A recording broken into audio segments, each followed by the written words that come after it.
మనకు వచ్చినటువంటి స్థితిని చూసి, ఇబ్బందులను చూసి, లేదంటే వచ్చినటువంటి కష్టమును చూసి కొన్నిసార్లు మనం ఏమవుతామంటే క్రీస్తులో వెనకబడిపోతూ ఉంటాం.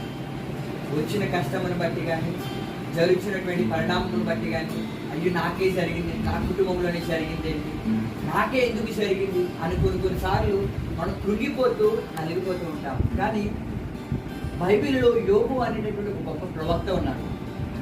సర్వము కోల్పోయాడు. తనకున్నటువంటి ఆస్తిని, తనకున్నటువంటి కుమారులను కానీ, కుమార్తెలను కానీ సమస్తమును కోల్పోయాడు.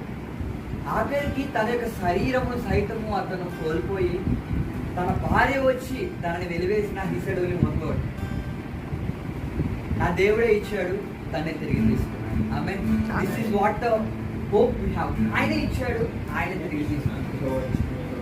అటు రీతిగానే there is a verse from Isaiah. అతడు గాయము చేయువాడు ఆయనే, గాయము కట్టువాడు ఆయనే. ఏది జరిగినట్టు అది కేవలము ఆయన ఆజ్ఞ లేకుండా, ఆయన అనుమతి లేకుండా జరగదు. కనుక పౌలు గారి వలె మనము కూడా నేను ఎప్పుడు బలహీనుడునో అప్పుడు బలవంతుడు. Let us be strong. అంటే మన యొక్క వీక్నెస్ లో కూడా మనం ఆయన వలె మనం చెప్పగలుగుతాం. అదే మన ధైర్యం. క్రీస్తే మన యొక్క ధైర్యము, మన నమ్మకం.